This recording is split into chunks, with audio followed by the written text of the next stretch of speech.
Insane in the Membrane. Hello and welcome to another edition of Insane in the Membrane, and this week I'm joined by the brilliant comedian and broadcaster Robin Morgan. Hello. Hello, mate. You okay? Yeah, good mate. How are you, lovely Robin? Pretty good, thank you. Yeah, can't complain. Yeah. Excellent. Every time I see you, you're always the right side of like sunny and happy, and I imagine it's not all the time, but I don't know. Like, I like people always say like that I'm a positive person. But yeah, no, it's rare that I'll ever go in grumpy. You know what I mean? Like, sort of. Yeah, I think it is. I don't know whether it is a front or anything, but no, I feel pretty chirpy all the time. Yeah. This is every time I think about you, and I think about you often. Thank you. You're there. Every time it's always a positive, like radiant, smiley face. And you're just, and every time I bump into you, wherever it is, it's always like, how you doing? Are you good? Are you well? And it just seems, and I don't think it is a front. It does feel like it's a natural kind of.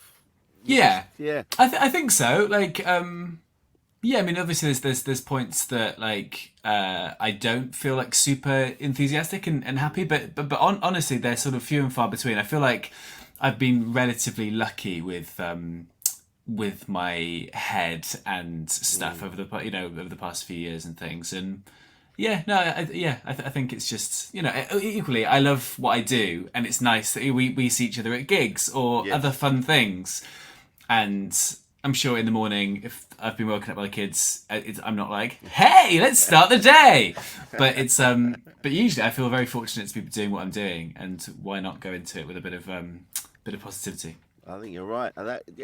Yes, I think you're right. Actually, I love what we do, even when it's been, I don't know, you've been stuck in traffic for 6 hours, it's raining, or you haven't got a lot of money, or whatever's happening. I'm always happy to be at a gig. I'm like, oh yeah, this is it. I'm happy to be doing this, and for sure. Yeah. I think like I was chatting to a comic chatting to Jacob Hawley about it last week. Oh yeah. And the first sort of gig I did when things opened up post lockdown was I did warm up before a drive-in movie in a field just outside the M25. So, but they were all in their cars and they couldn't hear me, and it was just flash your lights, honk your horns if you're sort of enjoying it type thing. Before like they showed Grease, but I was saying to him like I loved that drive. I really missed that. Like I don't think before COVID, I don't think I realised how much I sort of identify and put stock on what I do. And I think like I had a proper like sort of identity crisis a little bit when I couldn't do that thing that I really define myself by. But also that time on your own, which you get driving, I think is really good. Like this, and it's rare to kind of, and then you get to the gig and then you're sort of chatting with people and then you're being, you're on to an audience and stuff. Whereas that sort of solo time, I think is really nice and important. But totally, I always feel lucky to be doing what I do. And I think it's nice to sort of take stock and go, oh, a year ago I would have killed for what I'm doing now, or this gig. And sometimes you're like, yeah, it's traffic and you're doing this gig and it's raining and whatever. But like again, 10 years ago to be doing like a circuit gig on a Saturday, fuck yes, that's amazing. Yeah, absolutely, man. We forget. It's easy to forget, and some people do. And I've had it over the years, once or twice. Like a comedian's come in and they'll go, "Oh, let's just get this done and we can get home, can't we?" And I'm like, I like it. Yeah. I don't want that. I'm enjoying this. I like doing what we're doing. And you're right about that alone time in the car. When it suddenly dawned on me that I could be listening to something, whereas I would just before I was like trying to get to the gig. And now I know, utilise your time. So now, the blessing that is podcasts and audiobooks. My God, I can now say that I've not read it, but I've listened to the Odyssey, Homer's The Odyssey. I can now. That's now some. To be honest, it seems to me that that's what every single Marvel film's been based on. Forever, or every single film. If you listen, if you know the story, it's just like Odysseus is coming back from the thing, and then he's got to do the thing, and then this happens, and you're like, this is every film ever.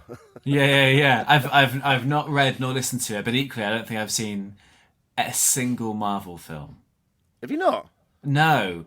How have you managed that? I don't if know. you like them or not, but like I feel like I didn't watch any of the first ones, and then it felt like there's too much. Yeah. And I get sort of think. I think that if I watch one out of order, does that ruin it? It feels like I feel like if I was gonna watch that, I'd have watched it by now. Like, Yeah, yeah. Do you know, if you're into it, you're into it. But yeah, I didn't really know because I mean, I was a fan of comic books growing up, but well, you know, when I was a kid, but I didn't really. So now everyone when like Marvel movies, so like technology sort of got to a point where you could make these massive films. You know, make it go, oh, right, these are like the comics now. This actually, whereas before when I was a kid, I remember Spider-Man was wearing like a customised pair of tights. And yeah, still very camp and yeah, Batman and Robin, Adam West type stuff. Yeah, that's it. Yeah, which was great. But now the technology means that superheroes can be as they were in the comic books, and Captain America turned up, and I was like, oh, I'll go and watch that, and then. But then suddenly everyone was going, oh yeah, this is the origin story of this, and then that becomes that, and then Guardians of the Galaxy's part of it as well, and then you're sitting there, you're going, okay, so this is all built up to one story. Oh yeah, listen, if you read this, that, and the other, and you go, I haven't got time. Yeah. And and it's one of those things that if you watch one out of sequence, I don't think it'll. You won't go, what's going on? Yeah, sure. I guess they have to make them sort of standalone in the sense of like, a fair weather fan could sort of stumble across, but then they'll pepper in kind of stuff for the little nerds and stuff, and they'll be like, oh yeah, this is a reference to this, which I love, but like equally I feel like it's not. I feel like I'm not in that community. I love that people are like. I love when people get properly like into stuff and like. That's their thing and stuff. But equally, sometimes I think, oh, if it's not me, it's not for me, and I don't want to take any enjoyment out of what you enjoy.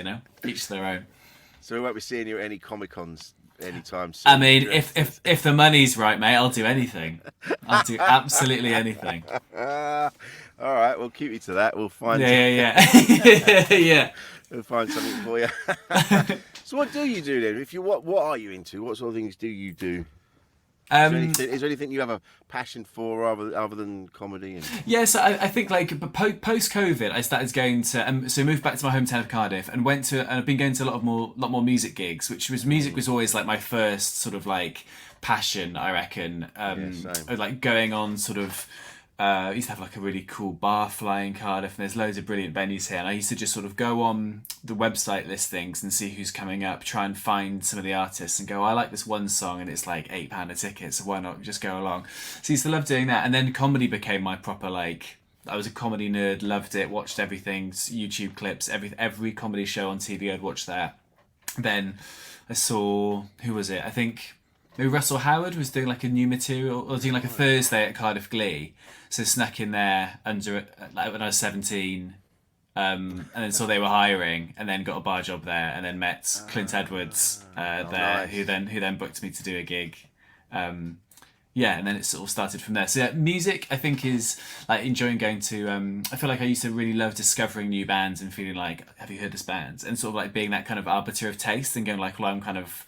Not like sort of too cool to listen to like the mainstream stuff, but I really loved that idea of you discovered. And I think you get that with comedy as well, and I guess all art. But like, you feel like I've discovered this. This is a personal relationship that I have with this artist and what they're creating.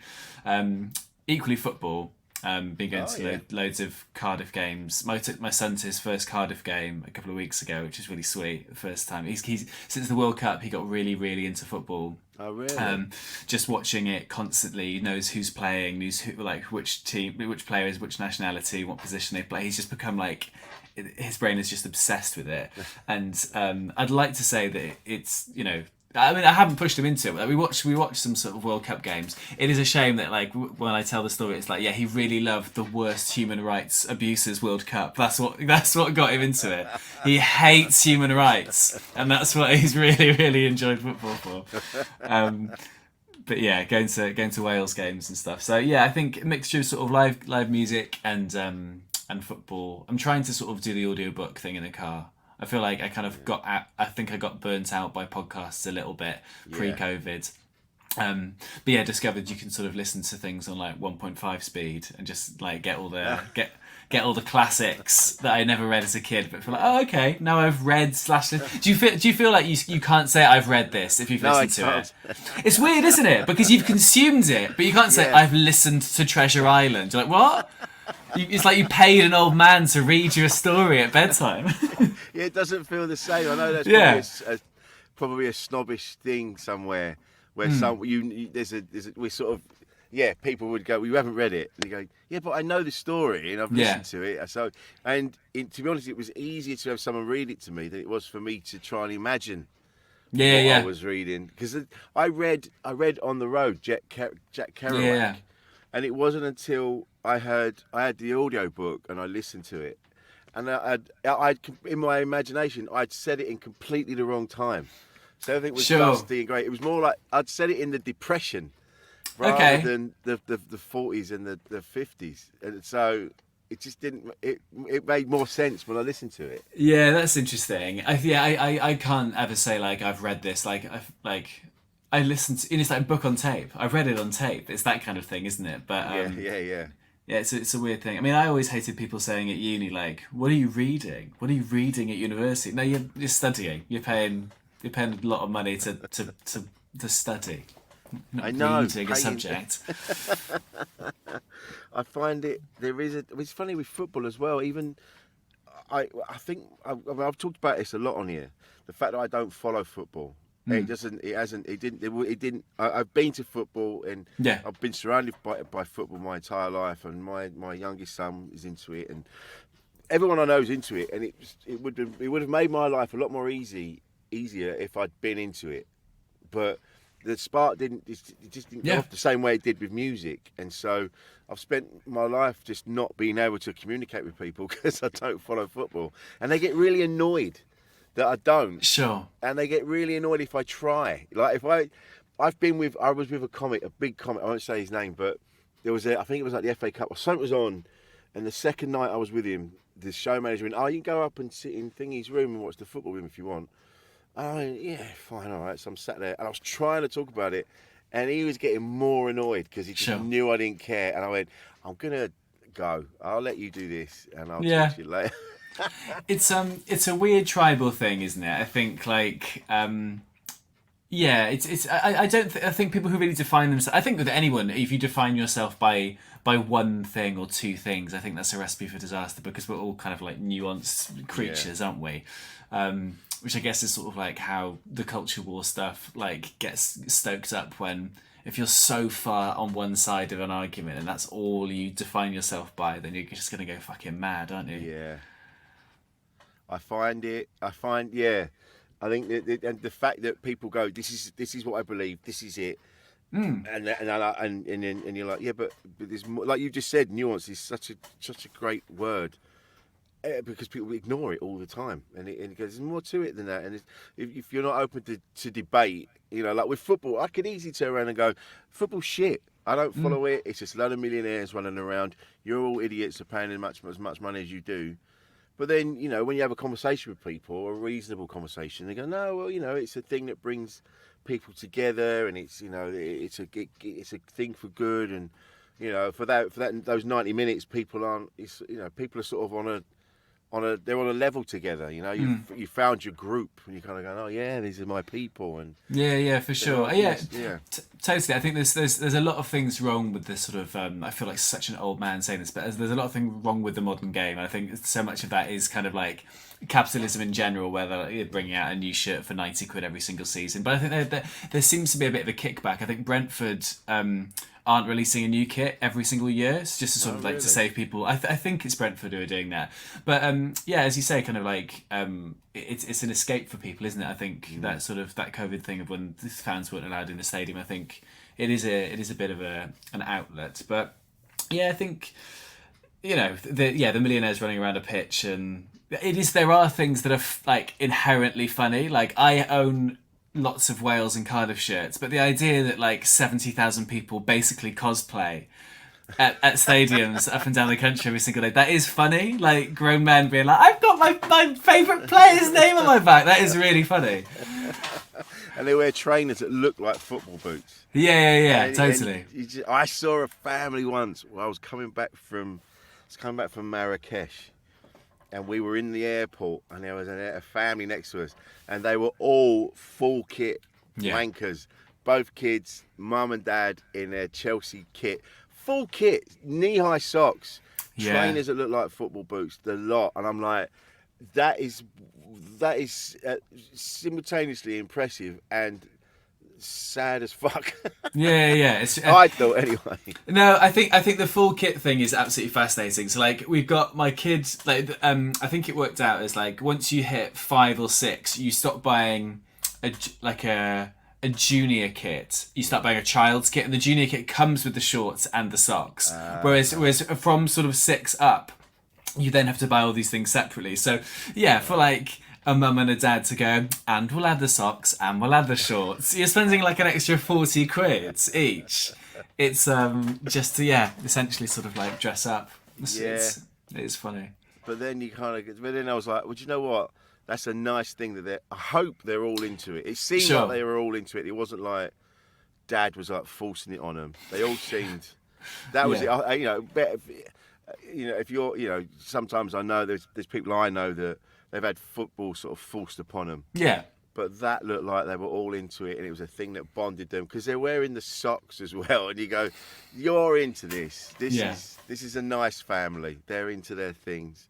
I mean, they're Chelsea fans, so not a nice family. Like a bunch of racists. That's what they were. Isn't it funny how that's you as soon as you see someone like that, you straight away you go, right, Chelsea mean this, they represent that, and blah blah blah blah blah. And it's the same with so my wife and I had a bit of a discussion the other day because she was excited for the coronation just because her mum's a royalist and her nan was into it, and so she's been brought up with the love of the royal family and thing, and she was like, look, I get it. She goes, I understand that this is really bad timing, putting on this lavish party when there are people can't even afford to boil the kettle whilst they're watching this. And she goes, but I really like it. It's just in me to enjoy the pageantry of it. And we had a real discussion because it just annoyed the fuck out of me. So I was just like, this is so short-sighted, and then it showed you the people with their Union Jack hats and their flags and all that. And I straight away went, you're a racist and you're a racist. And it's terrible. Yeah, totally. It's such a terrible thing to assume. I think it's fine, isn't it? Like, I think it's absolutely fine to assume these people are all racists. No, but like as you say, it's a tribal thing, isn't it? It's what they enjoy, and I feel like it is a distraction, and I feel like it is entertainment at its core. I think now, isn't it? It's kind of like it's column inches, and it's kind of. I was reading an article about Kate Middleton and like sort of her. Evolution, I suppose, as a royal, of how like obviously she has her causes in terms of like the first few years of child's life and stuff, and how she's had to balance it, not in the same way as Meghan being like, this is what I do. It's very kind of like delicate. Like it must be insane to be in that family. It must be utterly insane. Like, even like I'm obsessed with like the ones who are like 14th, 15th, because that's the best bit, surely. And not if your dad's Prince Andrew, but like one of the other ones. He sort of just like gets away with sort of going, I'm never gonna have to do this, and I can kind of just step away from it. But, I think they might have changed it now, but like I think all the members of Coldplay used to have like get 25% of the earnings and stuff. But like the other 3 could just walk down the street. Yes. As multimillionaires, that's what you want, isn't it? You just want to sort of like all the dollar, but then just be able to like live your life. That's it. Yeah, I saw Chris Martin at Heathrow. I was. I can't remember what I was doing. I mean, you probably saw the other 3 as well. You just don't know. Well, he sort of darted through everybody. He had his hood up, and I just happened to catch his face as he kind of went between us. And so I didn't. Yeah, the others probably just walked through with their bags and on holiday. Hood down, please fucking recognise me. I'm in Coldplay. Yeah. But it's funny. Yeah, that was that. Talking about racism, that was funny that. When they were talking there was someone who was asking people that were camped out, and they're going, so what do you make of that Prince Andrew being here? Yeah. And they're going, well, He never got tried in a court of law, so blah blah. And you go, they paid a woman off. Yeah. They paid her off, so the story would go away, and you're going, no, he just wanted it to be out of the news. He just wanted, and you're like, oh wow. And then they went, what about Harry and Meghan? Absolutely not. They should not be here. They should. And you're like, you bunch of bastards. That poor fucker has been through so much, and all he did was marry a woman that he loves, and you lot, you'd rather a nonce was running around. Yeah. I mean, And that's- nonsense, but. Well, I mean, because it was young girls, wasn't it? It wasn't necessarily children, but I think once you start to get into the minutiae of that, like, well, actually, it wasn't. To be fair, it was still underage. yeah. I think it starts to get a little bit dicey then, doesn't it? yeah. But it was interesting to see who they were defending and who they weren't. And at the end of the day, you go, listen, yeah, this is your thing. This is not mine. I'm going to let you get on with it, and so That's it. I suppose that's one of the things that, like, you know, if people love Chelsea, great, love Chelsea, spend your money on Chelsea. But I suppose there's that thing of, because it is so publicly funded, like, yeah, it's great if you love the Royals, but equally, maybe have a subscription service. yeah, that'd be a great idea. Because it's funny how we can find money for that. We can find money when the banks need it, but when it comes to feeding children, like the school kids, school dinners, and they were like, oh, I don't know about that. You're like, are you kidding? Just get the king to sell one of his mum's hats, and then maybe that'll fund a few bits and bobs. But do it as like a car boot outside Buckingham Palace. Get some trestle tables up. I mean, imagine King Charles going on Antiques Roadshow. So much shit. So much shit. Do you have the receipt for it? No, we nicked it. We nicked a lot of it. Imagine if you went on there without telling them it was going to be. Yeah, that's what Harry should do, in a big disguise. Yeah, it was my dad. It was my grandfather's. Don't really know where he got it. It was just in the attic. Just going through the loft. Is that the Elgin marbles? So that's the thing, innit? They should start. Now we know. Everyone's like, well, that, you know, like famously, everyone jokes about the British Museum being the only thing British about it is the building. Maybe they should start doing that. Just starting to build relationships around the world and go, right, sorry about that. There's your things. Here are your things. I'm so sorry, but there's still that energy, still that kind of idea that we'll look after these because you can't be trusted with it. You can't be trusted with it. Yeah, for sure. It's that British exceptionalism, isn't it? Like, we're going to go over and like teach you how to not be savages. This is how civilized people behave, and apparently it's killing and stealing shit. That's civilized. There's a bit in Street Fighting Man, Tariq Ali, and it's from a play that's in the book, and it talks about the fact that they go off, you know, like we barrel around the world, you know, killing and torturing and stealing under the pretense of bringing them culture. You know, you are just living in the trees, and we're gonna bring you out, give you knives and forks, and we're gonna do this, that, and just this assumption that these people were just wandering around like animals until we turned up. Yeah. Totally, yeah. How were you living before we introduced 10-pin bowling to your society? Well, I said that because I was talking about. I've mentioned this in here a few times as well, and you go, it's all about, you know, if we got rid of, because we need, on this little island, we do need some cultural influences from other places, you know. Otherwise, we'd just be pie-eating Morris dancers. But even that sounds like such a great slur. Just a pie-eating Morris. A great slur. But even apparently, and I've said this on here before, I keep meaning to have a look, see where it is from. Morris dancing isn't even ours. Oh, really? That's funny. It's from elsewhere. I don't know. But that, what prick brought that over?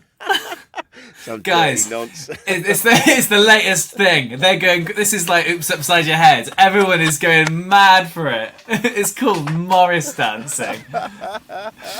Christ. Oh God almighty. Well, that's just in the UK. Or just in Britain. Considering, I don't know, it's just we're just this horrible little bunch of ants in England, and we just go off and try and kick off with England, with Wales and Scotland, an island. It's, I don't know why we're so fucking angry in the UK. Why do we need to pick on other people?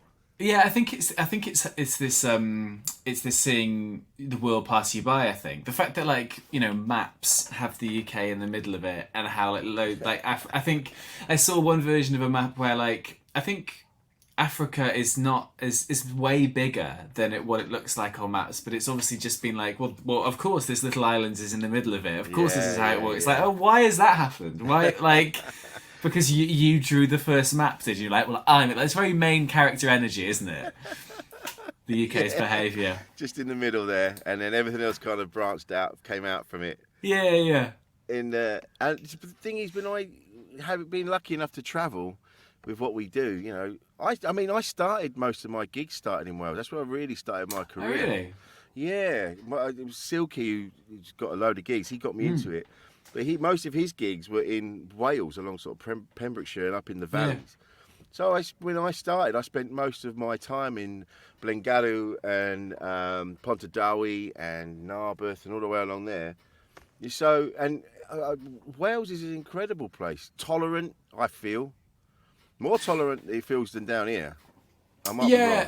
No, that's interesting. I think it's certainly got its issues. I think it's trying to, government-wise, it's really trying to sort of become more of a progressive country, and I think it has its own issues for sure, and it has its own poverty and everything else. And the majority of Wales voted for Brexit in 2016. I think it's got it's got its stuff, but I feel like it's trying to sort of jump on Scotland's sort of we are the sort of progressive state within the UK, and I think the COVID policy showed that a little bit as well. And free school meals was a Welsh policy, and I think 5p bags and banning smoking in hospital car parks. Those kind of sort of things that you would have expected a government to go, well, this is all positive stuff, legislation, whereas the last 12 years has basically just been how do we keep the status quo for the people in charge at the moment without actually putting anything forward. I can't really think of many things that this government has done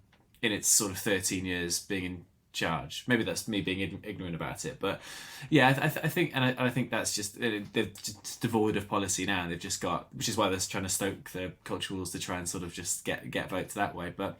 Yeah, I think Wales. I spent last weekend in Snowdonia. I'd never been that far north in Wales, and so we stayed in Porthmadog, and then there's this beautiful village called Portmeirion, a couple of miles away, this Italian village, and it's sort of all beautiful painted houses. But we got this steam railway through Snowdonia as well. Oh, lovely. Over to Carnarvon. It's incredible. There's 3 national parks within about 3 hours of my house. It's insane.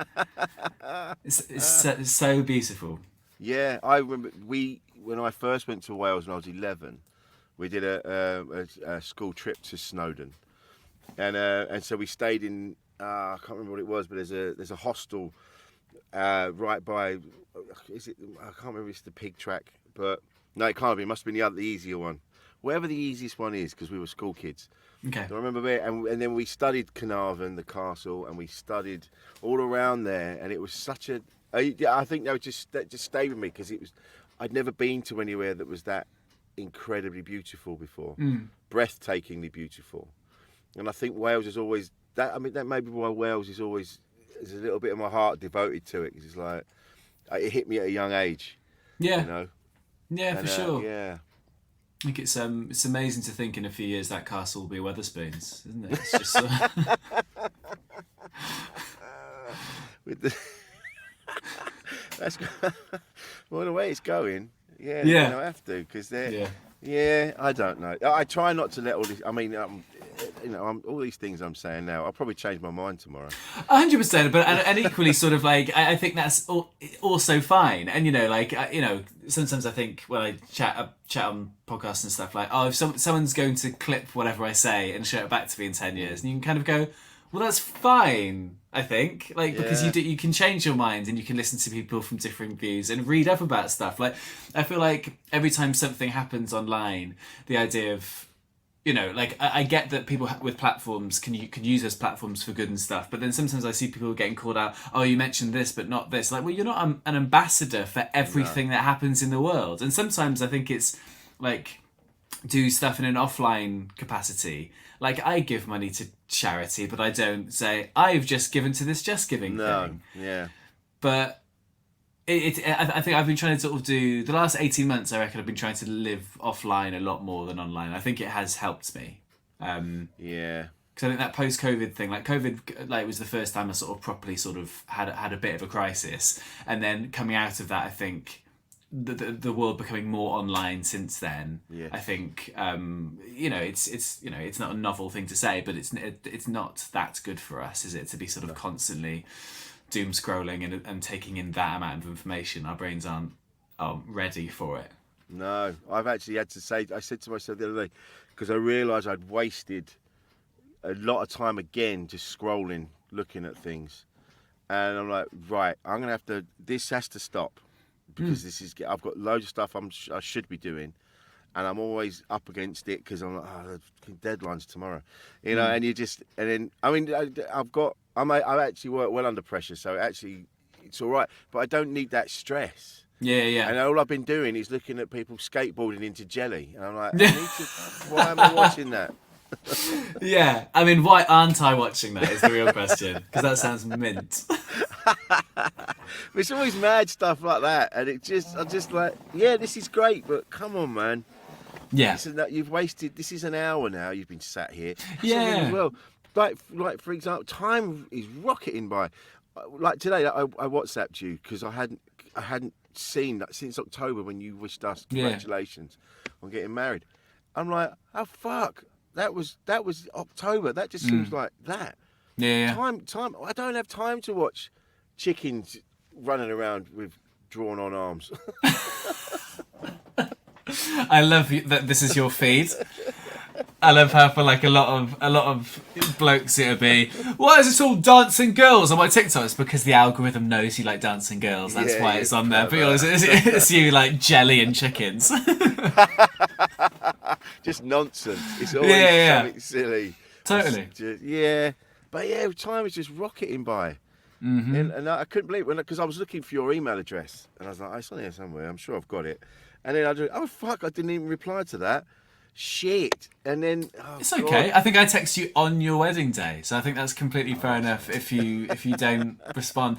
Yeah, I'm glad you didn't sort of cut your speech short to say thanks, mate. You know what I mean? Like occasionally I get sort of texts on Christmas Day. Like, some people like do like a big old broadcast message with like Merry Christmas, and I just think, you don't expect me to reply, do you?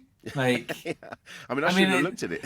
yeah, exactly. Like this is like, I think there's certainly a couple of people who you'd go through the messages and it would just be Merry Christmas, Merry Christmas, Merry Christmas.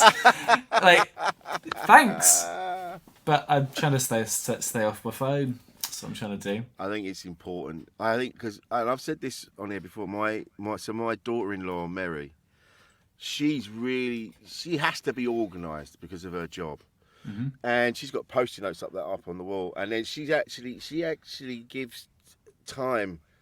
She designates, there's a bit of time she gives just to social media. That's interesting. Day. Yeah, she goes, right, that's where I'll look at that. It doesn't have to be as rigid as that, but I think there has to be. I've now got a list of things I need to do before I'm on my phone looking at stuff. I'm like, right, you've got to check out, because there's so many ways you can be contacted now. I miss them. Yeah. So now I'm having like, right, check, and I have to write like, check the emails on these accounts, check your messages on that, get back to that person, and I have to write it all down because it's just got to a point I was just missing stuff. Yeah, no, it's still the first thing I do before going, but when I wake up is basically check all the socials. Yeah. And then it's probably the last thing I'll do. And occasionally I just find myself, I've just picked up my phone and I've just gone on Twitter. And I'm like, why have I done this? Yeah. Just genuinely, like I did set up like time limits on it ages ago, where like I think if you hit like 30 minutes or 60 minutes throughout the day, it's like you've hit your limit. And then what I do is I click ignore and then just carry on doing it inevitably. I used to have a joke about like I deleted Facebook and Twitter off my phone because it was making me sad, and now what I do is I just go on it on my web browser, and it's exactly the same thing. I'm just dreadfully addicted. It hasn't helped me in any way. But it does make you sad. It does. Yeah. I've had to now stop looking at the news because I can't. The feeling of hopelessness was becoming. I was getting crushed by it because I was like, I can't. I am not in a position to help people coming over here. in dinghies. I'm not in a position to, if they were in front of me and I could do something, then I'd do it. But I don't have the capacity to deal with everything that's going on. Yeah. I don't know how to deal with it, and me knowing about it just makes me feel guilty and shit. And I'm aware it's happening, and I do my bit, like you've said, like you give to charity, you help people in your vicinity. If you can help in some way, then fine. But I just couldn't. The feeling of hopelessness was awful. Yeah, I think it's the amount of information that we get. Like they've done studies about it, like breaking news alerts and stuff. Like I sort of like wake up and I go, oh, this person I didn't know died. Yeah. Okay.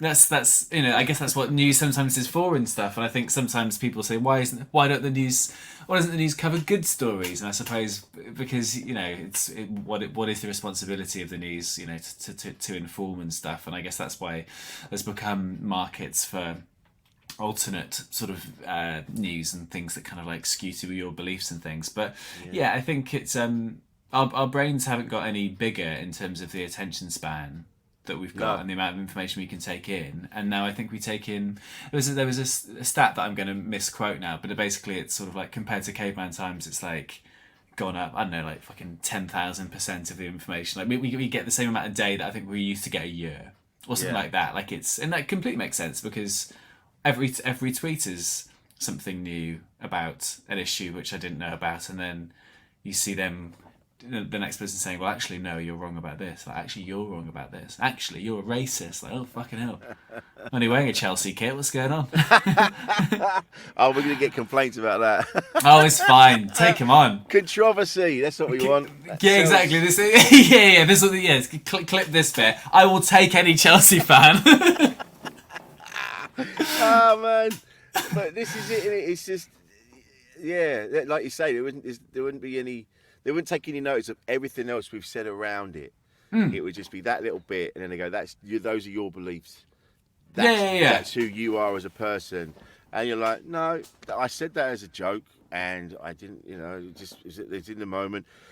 And I'll probably change my mind tomorrow, because that's what human beings do. And that's the same with everything. Like, there's like you said before, like someone will say something online, and then they go, well, that's who you are. Those are your core beliefs. And you go like, no, I was hungry. I was pissed off. Yeah. I was skint. I was this. I was that. And it just made me say a thing. And because I've been guilty of that. Sometimes I'll hear myself say something. I go, I don't think that. Why am I saying that? That's bollocks. I used to be quite bad for, and maybe I still am. I used to be quite bad for agreeing with whoever I'm speaking to currently. Even if someone says, "Have you seen this film?" I'll be like, "Yeah, it's my favourite film." Like I'll go so far in it. Oh, I've done that, yeah. Just I think from a people pleaser thing. I think this is something I'm trying to work on. I want them to like me. I want to have a connection. I want to have something to. I want to have the conversations. I guess lizard brain just going totally. Yeah. If you say no, then is that a slight to them, or is that the conversation done, or will they not like me as much as a result of that? But yeah, it's the people pleaser aspect is something I'm trying to work on, because I think like having boundaries and stuff is important, and being able to kind of go, no, actually, this isn't. I don't know what my opinion is on this yet. I'll read out. Like, let me get back to you. I'll listen to you and listen to this and read this and listen to that, and then I'll form my own opinion, which will inevitably change throughout time as society changes and more data emerges, etc. But yeah, I think. But you can't say that in a tweet. You can't. You can't put anything nuanced in that. You have to do it straight away. And I feel like a little. I don't want to ever sort of become this sort of like grumpy old man going like, the generation beneath me doesn't have it right, because it's their world and society changes, and I guess you just got to kind of make sure you're staying true to yourself and evolve. You see it with sort of older, like certain older comics and stuff, like sort of really like the people who sort of loathe people filming stuff and putting it on TikTok, which obviously like putting crowd work reels up and stuff isn't. It'll have an impact on like what people think comedy is, but if that's what they want to do, live and let live, isn't it? Yeah, absolutely. It's funny with that. I was talking to someone the other day, and he was, because he's an older comic, and he's had some videos that have gone viral. Yeah. And he's like, oh yeah, he goes, yeah, but I got recognised the other day and I didn't like it. I'm like, well, that's part of the thing now. That's where we're at as a society. You've gone, it's not television so much. It's these viral videos. So you've got you want your work to be known. Sometimes people are going to recognise you in a lift. So you've got to go with it a bit. And but it's a weird thing, isn't it? Isn't it? Like I think the parasocial relationship of like what socials have done to people. I think that some people lean into it and go. When you're sort of doing like for ages, I hated doing like selfies and doing kind of like talking to camera bits of like I'm doing a gig here, you should buy tickets and that kind of stuff. And I think a lot of that stuff came down to body issues and not really like liking what I looked like. Yeah, but then I think the other side of that is people do feel a connection to you if you're speaking because you're speaking directly to them. It's like it's like you're FaceTiming them or whatever. And I think that some people certainly do lean into that kind of idea of like it's that I love my fans so much. It's that kind of thing. I'm really trying to like my fans are amazing. My fans can get discount merch with the code LOVE. Sort of like I feel like there's certainly a line between it is still a performer. Like I don't put pictures of my kids up on my socials. Years and years ago, I think someone suggested like I do more content because like people think of you talk about being a dad on stage and a young dad and stuff, which is so maybe you could like do videos with your kids and stuff. And no disrespect to anyone who does it and stuff. Everyone's different, but I feel like they haven't consented to being a part of it. No. And they'll grow up and certain things I say on stage, I'll say it from my point of view, but. Yeah, I don't know. It makes me feel a bit. I still think we're in the wilderness with it all a little bit, and in sort of like 10, 15, 20 years we'll work out A, what it's doing to us, and B, like, will we think of it as smoking? Like, what the fuck? You gave speed to housewives? What the shit is this? He was giving cigarettes in hospital. Yeah. As medicine. Totally. So yeah, I think it's going to be interesting, I think, for sure. I think we'll obviously see, like, the fact that, like, TikTok is, like, a Chinese app, but I think kids in China can't go on it for certain... They set up time limits on it for their kids. Right. Oh, because it's addictive. You know that it's, like, a complete... like drive killer, isn't it? If you're not, you're going to be doing other stuff. Equally, people make decent money off it, and it's a career, isn't it? So I'm just arguing with myself because I'm such a fucking I'm such a Lib Dem that I'm just arguing with myself. I'm so BBC. You're like me. I just don't want to. Like I joked just now about being controversial, but I'm not. If I say something and then someone goes, "Hey," and I go, "Yeah, sorry about that," and then. I won't really, unless it's something I really believe. Totally. Yeah, but 9 times out of 10, I'll go, oh yeah, sorry about that. For sure, but I think you've got to have your own red lines of like certain, as you say, topics that you are really sort of like passionate about, or things that you genuinely think are like fundamental rights that you can't really sort of like, just disagree with people on. But I think we all expect to have. We have to have our red lines on every single topic, and that's not healthy because none of us are experts. The amount of people who are experts in that said topic, finite, And it's funny when you mentioned earlier about we were talking about when someone says about a certain film or something like that, and you'd go, I've done that as well. You go, oh yeah, no, I thought it was great. I thought it was the best thing I've ever. But now I'm a bit older. I'm able to sort of go, I haven't seen it. Is it any good? Yeah. I tried. There's been once or twice where I've been actively avoiding a film because it looks like the shittest thing, and I've gone, oh no, I've been meaning to catch that, and just do it that way.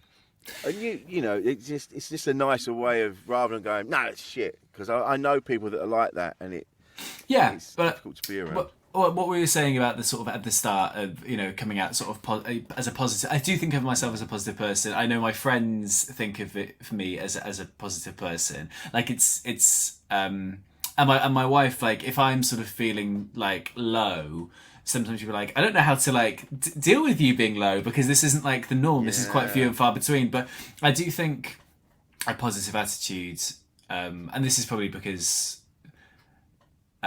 Maybe privileged upbringing of being in a group of society which is it's easy to be positive perhaps as I'm caveating my point with that really but I think that like if something goes wrong and you go okay that's shit, how do I deal with that, as opposed to this is the worst thing to fucking happen to anybody and then this is going to happen as a result of it. Having a positive attitude I feel like is a bit like, I'm not going full Jake Humphries and going manifesting and stuff, but like I think it is a bit of a superpower to be able to kind of like look on the bright side of stuff and Yeah.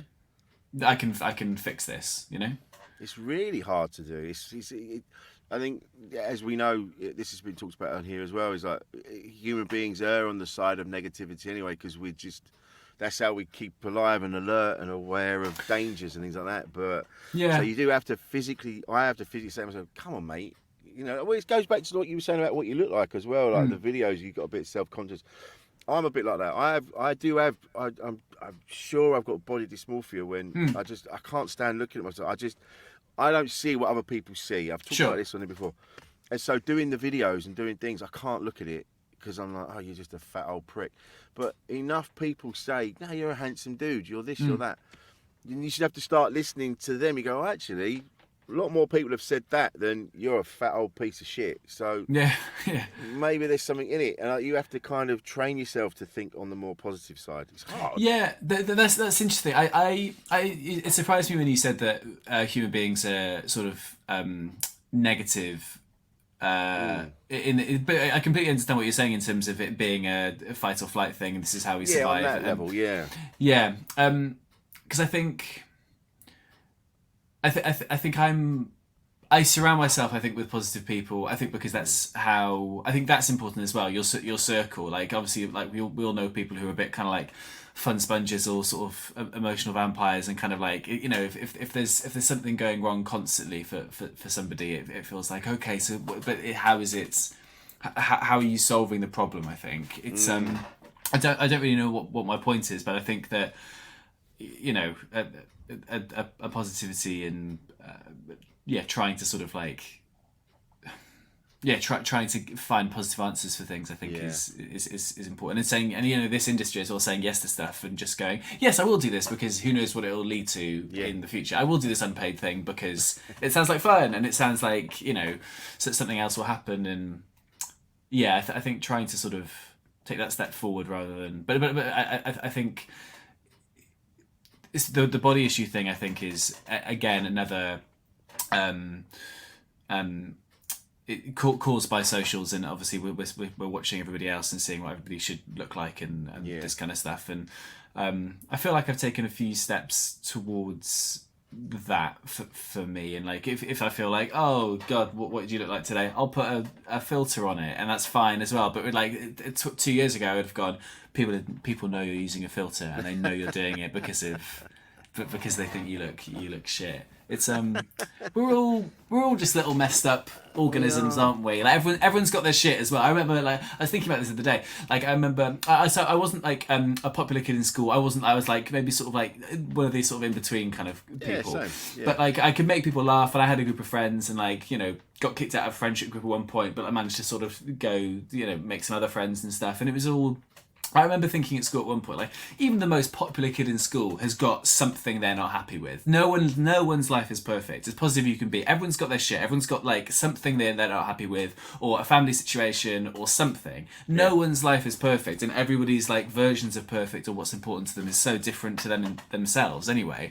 So it's you know, I'm not ending this point with #be kind, but I think it's important to, you know, to realise that everybody's, you know, got their own shit, and and therefore it's fine if you do, you know. Exactly. Everyone's dealing with something at some point. Everyone's got shit going on. Everyone's got their thing that bothers them. It's just, it's just try being more. I've found now that I actually say to myself, "Come on, mate, you're doing all right. Things are good. You're going to be okay." You know, there a problem. I find this as well when people come to me with like, "Well, I need to do this, I need to do that, and I can't do this, and I can't do that, and this isn't happening, and that's not happening." So I'm able to go, "All right, well, what's the most important bit that you need to deal with now, and what can we do that will facilitate this moving in the right direction?" And that seems to work. And I can do that with everybody else. I struggle with myself. Sure. But I can say to people, right, instead of telling me what you can't do, what can we do? Let's do that. Let's have a look at this. And you know, rather than going, well, we can't do this, we might just throw it all in the bin. Yeah, So I think I can do that, yeah.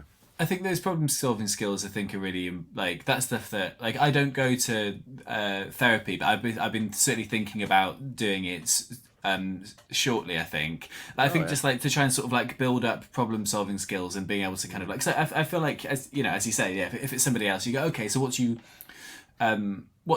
want? What's the best case scenario to come out of this? What's the worst case scenario? Do you want to just talk about this, or do you want advice, or do you want action? Do you just want to vent? Is that fine? It's like that writing a letter and putting it in a drawer thing.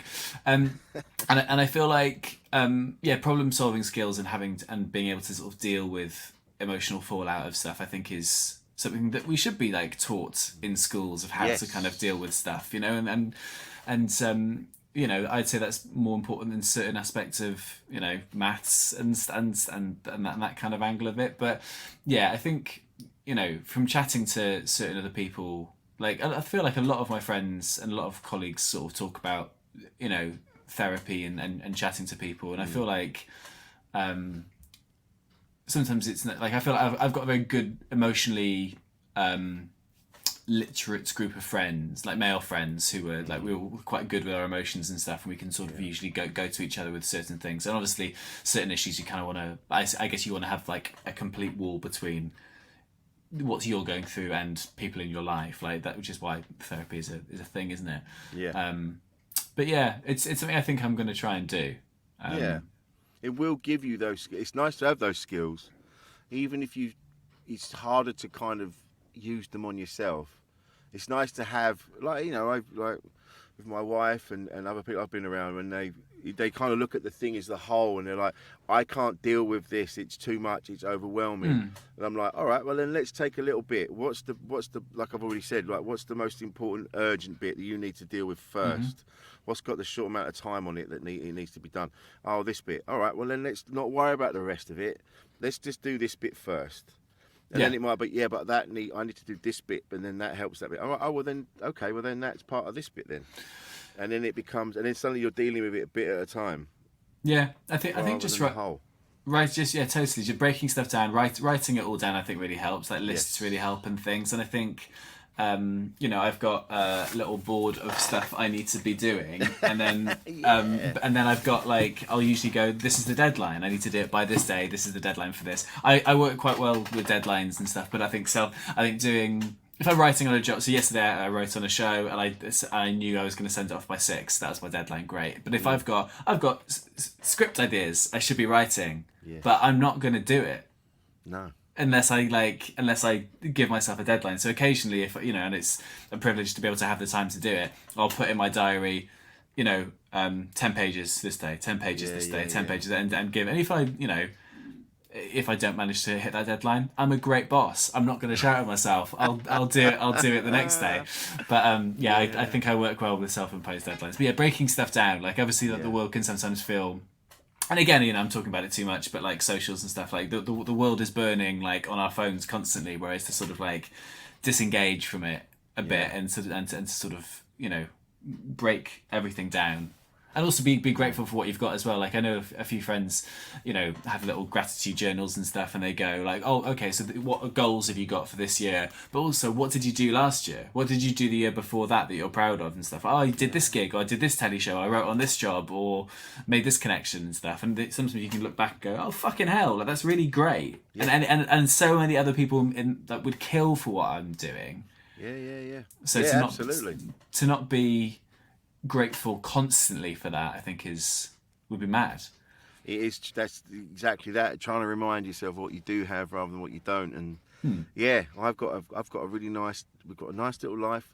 We've got. I'm busy. That's the thing. Yeah. I talk to other people, and they're going, oh, you're everywhere, and you go, oh, am I? And they go, yeah. They go, you are. Every time I see you, your face is here. You're going there. And you're like, yeah, I haven't gigged for 2 weeks. And I'm like, oh, fuck, I need to remember that. Yeah, I'm very privileged to do what I do. And I think it's, you know, it comes arm in arm with, like, privilege and professionalism. And obviously, like, you're getting booked for stuff because you're great at what you do and people want to be around you. And I think that's also something to sort of feel like, oh, yeah, you know, it's that thing. I don't know who said it first, but as a comic, and I'm sure it works in other professions, but as a comic, you can be 2 of 3 things. You've got to be nice, punctual and talented, and you have to be two of them. You can be any two. You can be a prick, but on time and smash the gig, and you're still going to get booked. You can be nice and punctual, maybe not the funniest person, but you enjoy to be around. Or you can be nice, talented, but you're constantly late and go, they are nice and talented. You can be any two. You can't be one of them. I think because the last about the last year, I kept fucking my diary up. To the point I've had to get someone else in to do it because I kept double booking myself. But that just came down to just bad organisation and not writing the gig straight in the diary as soon as I got it. Like, oh yeah, I can do that. It's in the diary, which I'm really good at now. Whereas I went through a time of like, oh yeah, I can do that, and I just wander off, la la la, la. And then I'd get 2 emails going, are you all right for this weekend in 2 places at once? And you're like, oh, you honestly, you piece of shit. And what do you think has changed that your ability to do that now and put it in the diary straight away? I think just that, having to say to myself, put that in your diary now, like straight to the diary. As soon as I see it, I go, yeah, I can do it. Straight to the diary, and it's in, rather than I'll do that later because I'm not going to remember. Sure, I guess that's just an example of the problem solving, isn't it? There was a problem there where, like, you know, for whatever reason, you sort of floated off and did something. Whereas, you know, what I'll do sometimes is I won't, I'll keep it as unread in my if I see it pop up in my watch because I'm an Apple Watch wearing prick, and I'll go, oh, that's a gig offer, but I'm not going to reply to it. I'm going to wait and reply and put it in at the same time. And like, it's just systems, isn't it? Like little kind of ways of making your life easier. Yeah, do you know what? It's funny. You were just talking about you could be 2 of 3 things, and I won't say that, but there were some people I was gigging for, and you go away and you're away for a week or so, and they were, you know, we'd have dinner with these people and they were going like, oh, there's some people that are just difficult to be around, and they're a real pain in the arse, but they're really good comics. And I said, what we started to do, we started to make a list of like who's a pain in the arse and who's like really easy to have. And what we're doing, we're putting all the people that are a pain in the arse, we'll just bring them out together. Sure. And then we could just deal with it as one rather than having one person upsetting everybody. Yeah. Because it's, you know, different personalities, we all oscillate in different ways and, you know, whatever. And then I remember getting a text from someone who was away going, oh, they're such a pain in the arse. I'm with. Nice. And I went, that is a shame. Yeah, that's really funny. Yeah, totally. I think you got to be pretty exceptionally talented to be able to like get away with being a knob. And also, like, I don't think it's the way I'm wired. But why would you be a knob to anybody? Why would you like be a knob to a runner on a TV show just for the sake of it? Like, and not in a way of self-preservation of like that person's going to be running the channel in 20 years, but like on a human level, like it's the people who aren't polite to hospitality staff or taxi drivers or anything like that, and it's on a human level, what the fuck are you doing? Yeah, if you're just be there's no reason for you not to be decent to everyone. They're not beneath you. Like, always be decent to like when you go to clubs, like say hello to the door staff. Say hello to the staff, and then you don't even know if you're a decent person. That's not even an effort. That's just thing. Do you think that's just people how you're brought up or hardwired, or do you, like, because obviously some I said earlier about like positivity and being kind of like happy and stuff, and I feel like that's maybe lucky that I sort of have that as a wiring in my head. I don't think it is like a false thing. I think it is just how I've lived my life, and but again, feel fortunate that that's happened for whatever reason. But yeah, I don't know whether it must be a status thing, right? As you say, kind of like people feeling like people are like, I've heard stories of people like who have purposefully acted out to runners because that's the done thing. This is how you get to. This is how people perceive you to be a star. It's because you act like a fucking superstar. Yeah. And is it worth it? I don't know. All these people, they all talk like you got to be nice to the makeup and hair. Yeah. Start people, be nice. Just be nice to everybody that you come across, because everybody talks and they all do different jobs. They all move around, and you're going to get a reputation if you and then it'll get to the point they go, we'd rather have this person who's all right. They don't have what this person has, but they're easier to work with, and so let's work with this person rather than the one that was kicking off. Yeah, for sure. I mean, out of that, the two out of the three things. I mean, like I haven't thought about myself in any way. I was 5 minutes early to this meeting, and You smashed it, mate. I'm quite a nice person, so it must mean I'm a talentless fucking piece of shit. We're both shit at comedy. Punctual. Oh yeah, you say what you want of me. He was on time. Lovely bloke, always on Yeah. We're going to certainly read everything into that now. Oh, he's so sweet. Such a nice guy.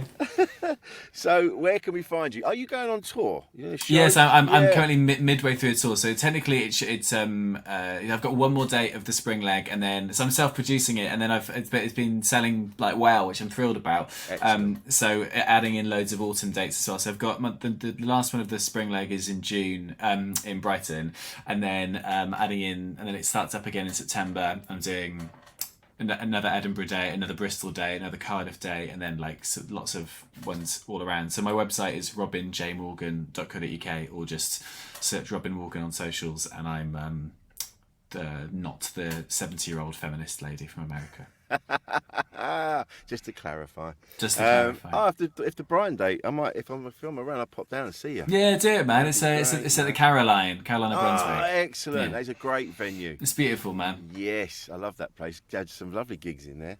Yeah, they've been really good to me there. I like them a lot. Oh, they really are. They're so supportive and amazing. Yeah. They're Cliff and the guys. Yeah. I've got a really great place. So, yeah, if you listen to this and you find yourself in Brighton, go to the Carolina Brunswick. There's always some decent gear going on. It's a great place. Yeah. Robin, this has been amazing, mate. Thank you so much. Thanks for having me, man. It's been a pleasure. Thoroughly enjoyed it. Where can we find you on the socials? So Robin J Morgan on most things, apart from Twitter, which is Robin J A Y Morgan. There's already a guy called Robin J Morgan, and he looks like me, and he gets a lot of followers based off. I want to buy it off him. But how much would you pay for a Twitter account on a platform that's going to crumble soon? Yeah, it's not long. There's not long left. I would hold fast. Yeah, I will. But this has been a joy. Thank you, Robin. Really appreciate it, mate. And I look forward to seeing you again. Thanks to everyone for listening. We'll see you next time on Insane in the Membrane.